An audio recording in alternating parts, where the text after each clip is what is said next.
రోహిణి మరియు మాణిక్యం మాట్లాడుకుంటున్న మాటలు వినేసిన బాలు. రోహిణి చెంప పగలగొట్టిన ప్రభావతి. అసలు ఇదంతా ఎలా జరగబోతుందో తెలుసుకోవాలనుకుంటే ఇప్పుడే మన ఛానల్ని సబ్స్క్రైబ్ చేసుకొని పక్కనే ఉన్న బెల్ ఐకాన్ని క్లిక్ చేయండి. బెల్ క్లిక్ చేశాక ఆల్ పైన క్లిక్ చేస్తే మన సీరియల్ నోటిఫికేషన్స్ మీ ఫోన్లోకి వస్తాయి. సుందరి పెళ్లి హడావిడిలో మొత్తం కుటుంబం అంతా ఉంటుంది. సత్యం మా రంగా ఎప్పుడు అతని గురించి చెప్తూ ఉంటాడండి. ఏడాయన అసలు ఎక్కడ కనిపించట్లేదు అని అనగానే, అదేరా ఆయన టిఫిన్లు, కాఫీలు, టీలు, ఈ భోజనాల సంగతి అన్నీ జాగ్రత్తగా చూసుకుంటున్నాడు. పైగా ఇరువైపులా కూడా ఆయనే పెళ్లి పెద్ద కింద వ్యవహరిస్తున్నాడు. ఇక్కడే ఎక్కడో ఉంటాడులే, పెళ్ళయ్యేలోపు పరిచయం చేస్తాను నేను ఆయన్ని అని చెప్పేసి అంటాడు ఇతను. అప్పుడు సరే మావయ్య, మరి పెళ్లి పనులు కానిద్దామా? మీనా డెకరేషన్ ఎలా చేసింది చూసుకున్నారా అని చెప్పేసి అడుగుతాడు బాలు. అప్పుడు మీనాకే చాలా బ్రహ్మాండంగా చేసింది. వచ్చిన ప్రతి ఒక్కరు కూడా డెకరేషన్ చాలా బాగుంది, ఎవరు చేశారు అని అడుగుతున్నారు. మా అమ్మాయే చేసింది అని చెప్పేసి చెప్పంగానే, అవునా మేము కూడా మా పెళ్ళిళ్ళకి ఇలాగే చేయించుకుంటాము అని చెప్పేసి అంటున్నారా. ఎంతైనా మీనా గొప్పది, ఎంత చక్కగా చేసుకుంటుందో. తన పని తను చేసుకుని తన కాళ్ళ మీద తను నిలబడుతుందిరా. చాలా మంచిది మీనా అని చెప్పేసి అనగానే ప్రభావతి అలాగే రోహిణి కుళ్ళుకుంటూ ఉంటారు. అప్పుడు సర్లే ఇంకా దాని గురించి పొగుడుకోవడం ఎందుకులే కానీ పెళ్లి పనులు ఉన్నాయి కదా, పదండి. పనులు చూస్తేనే కదా ఏం చేయాలనేది తెలిసేది, పదండి అని చెప్పేసి అంటుంది ప్రభావతి. అప్పుడు బాలు, నా పెళ్ళం గొప్పతనం ఇక్కడ ఓరవలేరులే, ఆ వాసనే నాకు ఇక్కడ దాకా వస్తుంది. ఏం మనుషులో ఏంటో. పద మావయ్య, నేను కూడా వస్తాను. పెళ్ళికి కావాల్సినవన్నీ ఏర్పాటు చేసుకుంటేనే కదా తెలిసేది, అంత చక్కగా ఉంటుంది, అంత బాగా జరుగుతుంది, నువ్వేం కంగారు పడకు అని చెప్పేసి అంటాడు. నాదేం లేదురా, అంతా దేవుడి దయ అని చెప్పేసి అంటాడు రంగారావు. ఆ తర్వాత సత్యం కూడా రంగారావుతో పాటు పెళ్ళి పెద్దగా వెళ్ళి అందరినీ పలకరిస్తూ అందరినీ రిసీవ్ చేసుకుంటూ ఉంటాడు. ప్రభావతి వెళ్ళి ఒక చోట కూర్చొని ఉంటుంది. ఆ తర్వాత మీనా అలాగే బాలు ఇద్దరు కూడా వాళ్ళ పని వాళ్ళు చేసుకుంటూ ఉంటారు. బాలు అంటాడు, మీనా నిజంగా చెప్తున్నాను, వచ్చాక చెప్పలేదు కానీ డెకరేషన్ మాత్రం చాలా అద్భుతంగా ఉంది మీనా, ఎంతైనా నువ్వు సూపర్ అని చెప్పేసి అంటాడు. అప్పుడు మీనా, అయ్యో అది నా పని అండి, అది నా వృత్తి, నేను ఖచ్చితంగా దానికి 100% ఇవ్వాలి కదా, జాగ్రత్తగా అన్నీ చేసుకొని నాకు ఈ డెకరేషన్ నచ్చి ఇంక ఇదే ఫిక్స్ చేశానండి, బాగుంది అయితే అని అడుగుతుంది. చాలా బాగా చేసావు మీనా డెకరేషన్ అంటాడు బాలు. ఆ తర్వాత మనోజ్ అలాగే రోహిణి కూడా వాళ్ళ పనులు వాళ్ళు బిజీగా ఉంటారు. రోహిణి, సరే మనోజ్, నేను సుందరికి మేకప్ వేయడానికి వెళ్తాను, తను మేకప్ వేసిన తర్వాత అప్పుడు నేను వస్తాను అని చెప్పేసి అంటుంది. అప్పుడు మనోజ్, సరే పద నేను వస్తాను అని వెళ్తాడు. అప్పుడు వాళ్ళు, రే ఎక్కడికి రా నువ్వు అని చెప్పేసి అడుగుతాడు. అదేరా మేకప్ వేస్తుందంట రోహిణి, నేను కూడా వెళ్దామని అని చెప్పేసి అంటాడు. నీకు పని పాట ఏం లేదు, ఆడోళ్ళందరి మధ్యలో నువ్వు అలా కూర్చొని ఉంటావా, మూసుకుని పద నాతో అని చెప్పేసి బాలు మనోజ్ని తీసుకువెళ్తాడు అక్కడి నుండి. అలా కాదురా, మామూలుగా రోహిణికి తోడుగా ఉందామని వెళ్తున్నాను, ఏమైంది ఇప్పుడు అని అడుగుతాడు మనోజ్. పద, వెళ్ళి ఆడవాళ్ళ దగ్గర కూర్చుంటానంటావు, పనేం లేదా నీకు, పద మనం అందరినీ చూడాలి గెస్టులని, పద అని చెప్పేసి మనోజ్ని తీసుకెళ్ళిపోతాడు. రవి శృతి కూడా ఇద్దరు అలా అందరి పనులు ఏంటో ఇవన్నీ చూసుకుంటూ ఉంటారు. అప్పుడు కరెక్ట్గా మాణిక్యం కూడా బయటికి వస్తాడు. ఏమ్మా అందరికీ టీలు కాఫీలు అందాయా, అందరికి కావాల్సినవి ఇచ్చారా అని చెప్పేసి అడుగుతాడు పని వాళ్ళని. అప్పుడు అందరికీ ఇచ్చేసానండి, అదే మేకప్ వేయడానికి వచ్చిందంట ఒక ఆవిడకి కూడా వాళ్ళకి ఎవరికి ఇవ్వలేదు, వాళ్ళకి ఇద్దామని వెళ్ళాలండి అని చెప్పేసి టీ గ్లాసులు పట్టుకొని వెళ్తాడు పనివాడు. అప్పుడు మాణిక్యం, సర్లే మీరు మీ పని చూసుకోండి, నేను వెళ్ళి ఇచ్చేసి వస్తాను టీ అని చెప్పేసి టీ తీసుకొని మాణిక్యమే మేకప్ రూమ్లోకి వస్తాడు. కానీ రోహిణి సుందరి దగ్గరికి వచ్చి, సుందరి అంతా ఓకేనా, ఏమైనా తిన్నావా లేదా, తినకపోతే కష్టం, చాలా టైం పడుతుంది మేకప్కి, మళ్ళీ తిన్న తర్వాత అయితే కుదరదు అంటే, లేదు ఏమీ తినకూడదు, నేను మేకప్ అయిన తర్వాత జ్యూస్ తాగుతాను సరిపోతుంది అంటుంది సుందరి. సరే అయితే కూర్చోమ్మా, నేను మేకప్ స్టార్ట్ చేస్తాను అంటుంది. సుందరికి మేకప్ వేస్తూ ఉండగానే మాణిక్యం డోర్ కొడతాడు. అయితే అసిస్టెంట్ డోర్ తీసి ఏంటి సార్ అని అడుగుతుంది. ఇదిగో అమ్మ టీ అని చెప్పేసి ఇస్తాడు మాణిక్యం. కానీ మాణిక్యం రోహిణిని చూడ్డు, రోహిణి అటువైపు తిరిగి ఉంటుంది కాబట్టి ఇంకా డిస్టర్బ్ చేయకుండా మాణిక్యం అక్కడి నుండి వెళ్ళిపోతాడు. అయితే రోహిణిని చూడకపోవడంతో ఇద్దరు మాట్లాడుకోవడానికి కూడా అవ్వదు. ఆ తర్వాత మీనా బాలు ఆ డెకరేషన్ పని అంతా ముగిసిందా లేదా అని చెప్పేసి చూసుకుంటారు. శృతి ఏమో ప్రభావతి వెనకాల కూర్చొని ఫోన్ చూసుకుంటూ ఉంటుంది. ఈ ఫోన్ ఫోటో ఎలా ఉంది, ఆ ఫోటో ఎలా ఉంది అనుకుంటూ. అప్పుడు మీనా అక్కడికి వస్తుంది. ఏ మీనా, ఇలా రా, మనం ఫొటోస్ దిగుదాం, నీకు చాలా చూపించాలి దా అని చెప్పేసి రమ్మంటుంది. అప్పుడు మీనా కూడా శృతి దగ్గరికి వెళ్ళి పక్కన కూర్చుంటుంది. ఇద్దరు నవ్వుకుంటూ మాట్లాడుకుంటూ ఉంటారు. అప్పుడు ప్రభావతికి నచ్చదు. అప్పుడు మీకు ఇంకా వేరే పని పాట ఏమీ లేదా, ఎంతసేపు నవ్వుకుంటూ కూర్చోవడమేనా, అయినా ఇదే మనుషులహే మీరు, ప్రతి దానికి కూడా ఏ పని చేయకుండా అలా కూర్చొని ఎలా ఉంటారు అని అనగానే, అవునా ఆంటీ, మరి మీరు చేస్తుందేంటి, చక్కగా కూర్చొని ఉన్నారు, మీరు ఏమైనా పని చేస్తున్నారా, లేదు కదా అని చెప్పేసి అడుగుతుంది శృతి. అప్పుడు మీనా, శృతి నువ్వు ఊరుకో అంటుంది.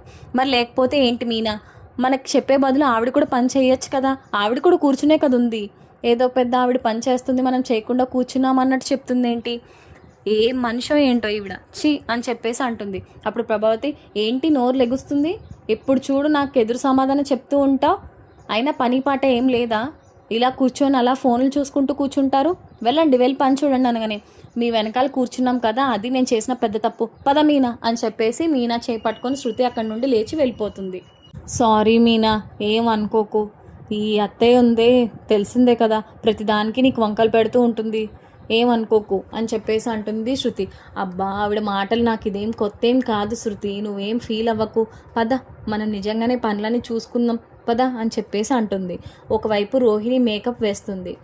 మాణిక్యమేమో అదేంటి రోహిణి పాప కనీసం మాట కూడా మాట్లాడట్లేదు, ఏం చెప్పాలి, తను రమ్మని చెప్పాను, ఏమనుకుంటారు, అయినా నేనంటే ఎందుకో ఇంత దూరంగా మాట్లాడతారు, ఎందుకు ఎప్పుడు అంత టెన్షన్లో ఉంటుంది ఈవిడ, సర్లే ఏదో ఒకటి చేద్దాం అని చెప్పేసి మళ్ళీ రోహిణికి ఫోన్ చేస్తాడు. అయితే సుందరి పక్కనే ఉంటుంది. ఫోన్ స్క్రీన్ మీద రోహిణి దగ్గర నెంబర్ వస్తుంది. అప్పుడు సుందరి చూసి ఈ నెంబర్ ఎక్కడో చూసినట్టుందే అని అనుకుంటుంది. ఏంటి అని చెప్పేసి రోహిణి ఫోన్ తీసేసుకొని ఇదొకర్తి నా ఫోన్ తీసుకుంటుంది ఏంటి అని చెప్పేసి అనుకుంటూ ఉంటుంది. అయితే తర్వాత ఏం లేదు, ఇది నా ఫ్రెండ్ నెంబర్, తను ఫోన్ చేస్తుంది, నేను ఇప్పుడే మాట్లాడేసి వస్తాను అని చెప్పేసి బయటికి వస్తుంది రోహిణి. అప్పుడు ఏంటి నీకు ఎన్నిసార్లు చెప్పాలి ఊరికే ఫోన్ చేయొద్దని, అన్నిసార్లు ఫోన్ చేస్తే ఏమనుకోవాలి, నిన్ను ఏమనుకుంటారు, నేను చాలా బిజీగా ఉన్నా, నేను రాలేనని చెప్పాను కదా అని అరుస్తుంది రోహిణి. అప్పుడు అలా కాదమ్మా, పెళ్ళికి తప్పకుండా వస్తావని అనుకున్నాను, చక్కగా వస్తే నిన్ను కూడా కాస్త చూసినట్టు ఉంటుంది కదా, చాన్నాళ్ళు అయింది మాట్లాడుకొని అని చెప్పేసి అంటాడు మాణిక్యం. అప్పుడు రోహిణి, ఇప్పుడు నా ముఖం చూసి నువ్వు ఏమీ ఆనందపడిపోకర్లేదులే కానీ పని చేసుకో, నేను ఇప్పుడు రాలేను, నా వల్ల కూడా అవ్వదు, నీకు అర్థం కావట్లేదు నేను ఈ సిచ్యువేషన్లో ఉన్నాను, నా బుర్ర తినకు నువ్వు అని చెప్పేసి అంటుంది రోహిణి. అప్పుడు సర్లే ఏం చెప్తాము, సరే అమ్మా నీ పని చేసుకో, వీలైతే తప్పకుండా రావడానికి ట్రై చేయి అని చెప్పేసి అంటాడు మాణిక్యం. సరే అని చెప్పేసి ఫోన్ పెట్టేస్తుంది రోహిణి. అయితే ఈలోపు మనోజ్ వస్తాడు. ఏంటి రోహిణి అయిపోయిందా మేకప్ అని, అయిపోయింది మనోజ్, ఇంకా మనం వెళ్ళి మండపంలో కూర్చుందాము అని చెప్పేసి అంటుంది రోహిణి. సరే అయితే వెళ్దాం అని చెప్పేసి అంటాడు మనోజ్. ఆ తర్వాత మధ్యాహ్నం భోజనం టైం అవుతుంది. అక్కడి నుండి అందరూ వస్తారు భోజనం కోసం. బాలు, మీనా, అలాగే మనోజ్, రవి అందరు వెళ్తారు. అప్పుడు మీనా అంటుంది, నేనెందుకు, ముందు మీరు భోంచేసేయండి, మీ మగవాళ్ళు భోంచేసేస్తే ప్రశాంతంగా ఉంటుంది, మాకు ఎందుకు వచ్చింది, మీరు భోంచేసేసాక అప్పుడు మేము వెళ్తాము అంటుంది. సరే మీనా ఉండండి నాన్న, ఖాళీగా ఉందో లేదో చూసి వస్తాను, జనం కూడా బాగా పెరిగిపోతున్నారు, మళ్ళీ వెళ్ళలేదనుకో ఇప్పుడు మామూలుగా ఉండదు, జనంలో మనం కూడా తినలేము, అయినా పెళ్లి బాధ్యతలు బాగా తీసుకున్నాడు అతను ఎవరో కానీ, సర్లే తర్వాత పరిచయం చేస్తానని చెప్పాడుగా మావయ్య, పోన్లే బాగానే చేస్తున్నాడు, మనం వంతు మనం చేసినా సరే ఒక మనిషి అంటూ ఉంటే ఎంత చక్కగా చేసుకోవచ్చో, ఏదేమైనా ఒక మనిషి బాగా చేస్తున్నాడంటే దానికి కారణం ఆయన మంచి వ్యక్తిత్వమే, సర్లే నేనైతే మావయ్యని అడిగి అతన్ని ఎలాగైనా సరే కలుస్తాను, ఇంకేంటి నాన్న వెళ్దాం, వెళ్ళి ఒకసారి మాట్లాడుకోవాలి, ఫస్ట్ భోజనం చేసేద్దాంలే, నేను వెళ్ళి ఖాళీగా ఉందో లేదో చూసి వస్తాను, అలాగే నాన్న ఎక్కడికి వెళ్ళకండి ఇక్కడే ఉండండి అని చెప్పేసి అంటాడు బాలు. సరేరా నువ్వు వెళ్ళి చూసిరా, ఈలోపు మేము ఇక్కడ మాట్లాడుకుంటాము, మాట్లాడుకుంటే అప్పుడు నువ్వు వెళ్ళి చూసొస్తే ఖాళీగా ఉందని చెప్పావంటే మేము ఇంకా వస్తాము, ఏదనేది చెప్పు అని చెప్పేసి అంటాడు సత్యం. సరే నాన్న మీరు ఇక్కడ కూర్చోండి అని చెప్పేసి బాలు నడుచుకుంటూ కిచెన్ వైపు వెళ్తాడు. వెళ్తే ఇంతకీ అక్కడే మాణిక్యం అక్కడ కావాల్సిన వంటలు చేస్తూ ఉంటాడు. అప్పుడు బాలు అక్కడ దగ్గరకంటా వెళ్ళి డోర్ తీయంగానే రివర్స్లో కూర్చొని మాణిక్యం కూరగాయలు తరుగుతూ అందరికీ చెప్తూ ఉంటారు. ఎవరైనా ఈ గొంతు ఎక్కడో ఉందే విన్నట్టుందే, ఎవరి ఇల్లు అని చెప్పేసి దగ్గరికి వెళ్తాడు బాలు. చూడంగానే మాణిక్యం చూసి షాక్ అవుతాడు. వెళ్ళి అడుగుతాడు సుందరిని, సుందరి ఇంతకతను ఎవరు అని చెప్పేసి అడుగుతాడు. ఇంకెవరు మామయ్య, తెలిసి చెప్పాను కదా పెళ్ళికొడుకు తరపు వాళ్ళు, అతనే ఇరువైపులా పనులు చూసుకుంటూ ఉన్నాడు, అతను మా ఆయనకి మేనమామ అవుతాడు, అతనే అన్నీ చూసుకుంటున్నాడు అని చెప్పేసి అంటది సుందరి. ఏంటి వీడు వాళ్ళ మామయ్య మీ అందరికీ చూసుకుంటాడా? అదేంటి అంటే రోహిణి వాళ్ళ మావయ్య కాదా? అదేంటి ఇలా ఎలా జరుగుతుంది అని చెప్పేసి అలా షాక్లో ఉండిపోతాడు బాలు. అమ్మో, అంటే రోహిణి ఇంత పెద్ద అబద్ధం ఆడిందా? ఇంత దారుణాన్ని కొడిగట్టిందా? నేనేదో అనుకున్నాను, ఇంత దారుణంగా ఎలాగా ఇన్ని అబద్ధాలు ఎలా ఆడుతుంది తను? చిచ్చి అని చెప్పేసి ఆలోచిస్తాడు బాలు.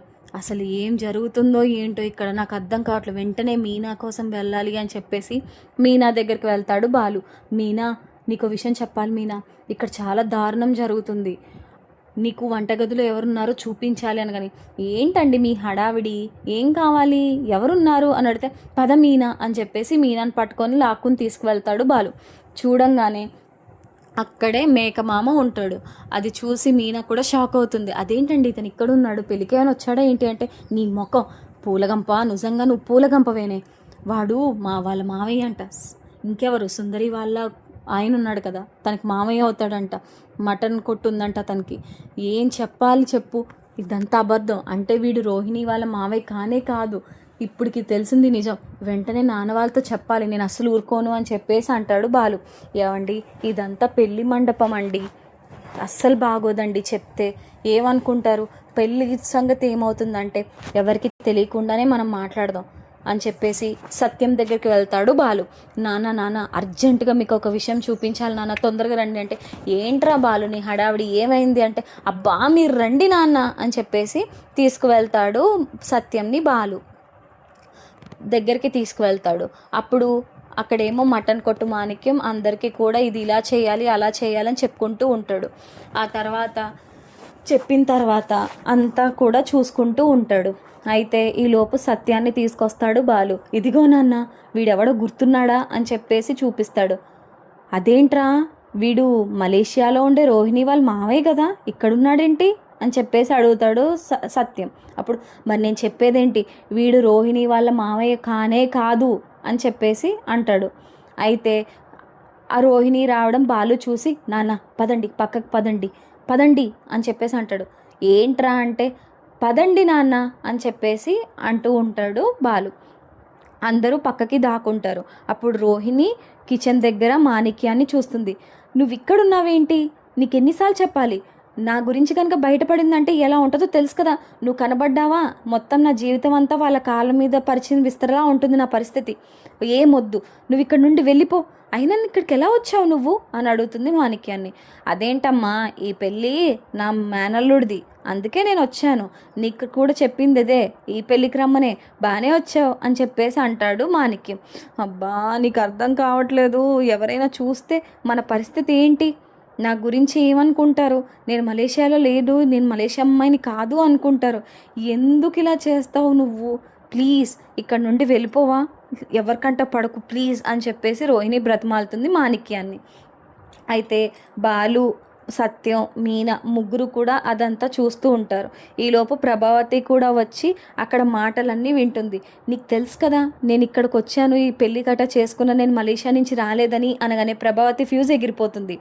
ఏంటి, ఇది మలేషియా మనిషి కాదా, మరి ఇదేంట్రా అంటే, చూడమ్మావతి, కళ్ళు బాగా పెద్ద చేసి చెవులు బాగా వెడల్పు చేసి విను అని చెప్పేసి అంటాడు బాలు. ఏం జరుగుతుందిరా ఇక్కడ అంటే, చూడమ్మా అని చెప్పేసి గట్టిగా కసురుతాడు బాలు ప్రభావతిని. సర్లే చూస్తాను, నువ్వు నన్ను తిట్టకు అని చెప్పేసి అంటుంది ప్రభావతి. నేను మలేషియా అమ్మాయిని కాదు, ఇక్కడే ఉంటున్నాను, అక్కడి నుంచి రాలేదని కూడా తెలుసు కదా, నువ్వు ఎందుకు ఇలాంటివన్నీ చేసి నాకు టెన్షన్ పెట్టేస్తావు? నువ్వు అర్జెంటుగా ఇక్కడి నుంచి పద. నువ్వు నా మావయ్యని కాదని తెలిస్తే ఇంకేమైనా ఉందా? అసలు నువ్వు గనక ఎవరికంటైనా పడ్డావంటే, ముఖ్యంగా బాలు కంట పడ్డావంటే నేను బతకలేను, నా వల్ల అవ్వను కాక అవ్వదు, నా గురించి ఇంట్లో నిజం తెలిసిపోతుంది, నువ్వు ఇక్కడి నుంచి వెళ్ళిపో, ఎలాగైనా వెళ్ళిపో అని చెప్పేసి కంగారు పెడుతుంది మాణిక్యాన్ని రోహిణి. అప్పుడు ప్రభావతి ఏం జరుగుతుంది ఇక్కడ అని రాగానే రోహిణి గుండె జారిపోతుంది. అయ్య బాబోయ్ వినేసిందా ఈవిడ అని చెప్పేసి, ఏం జరుగుతుంది ఇక్కడ, ఎవరే వీడు అంటే, నువ్వు మలేషియా నుంచి రాలేదా, వీడివి మీ మామయ్య కాదా, అయితే నువ్వు చెప్పిందంత అబద్ధమా, ఎంత నాటకాలు ఆడావే అని రోహిణి చెంప గట్టిగా పగలగొడుతుంది. అంటే అత్తయ్య అది కాదంటే, ఎచ్చి నోర్ముయ్, ఇంకా ఎన్ని అబద్ధాలు ఆడతావు, అంటే నువ్వు మలేషియా నుంచి రాలేదు, వీడు మీ మామయ్య కాదు, అయినా నీకు కూడా సిగ్గులేదారా, అసలు సిగ్గుందా ఏమైనా మీకు, ఇన్ని అబద్ధాలు ఎలా ఆడతారు, అసలు ఏం జరిగింది చెప్తావా లేదా అని చెప్పేసి అడుగుతుంది ప్రభావతి రోహిణిని. అలా కాదత్తయ్య, నేను జరిగిందే చెప్తున్నాను, ఈయన నా మామయ్య అని అనగానే మళ్ళీ చెంప పగలు కొడుతుంది ప్రభావతి రోహిణిది. అప్పుడు అత్తయ్య అనగానే, నోరు ముయ్యవే, నువ్వు ఏంటో ఎలాంటి దానివో ఇవాళ అర్థమైంది, మిగతా విషయాలన్నీ రాబట్టాలి, కానీ ఇది పెళ్ళి కదా అని ఆగిపోతున్నాను, నువ్వు ఇంటికి రా, నీకుంది అసలు సిగ్గు శరమేమైనా ఉందా, చిచ్చి, నీ పని నేను ఇప్పుడు కాదు చెప్తాను, నీ సంగతి నేను చెప్తాను అంటుంది ప్రభావతి. ఇంతకీ ప్రభావతి ఏ నిర్ణయం తీసుకోనుంది, రోహిణి బండారం మొత్తం నిజంగానే బయటపడిపోనుందా, ఆ తర్వాత ఏమైంది, రోహిణి బతుకు ఏం కానుంది, ఇదంతా ముందుగానే తెలుసుకోవాలనుకుంటే మన ఛానల్ని సబ్స్క్రైబ్ చేసుకొని పక్కనే ఉన్న బెల్ ఐకాన్ని క్లిక్ చేయండి. Thank you so much for watching.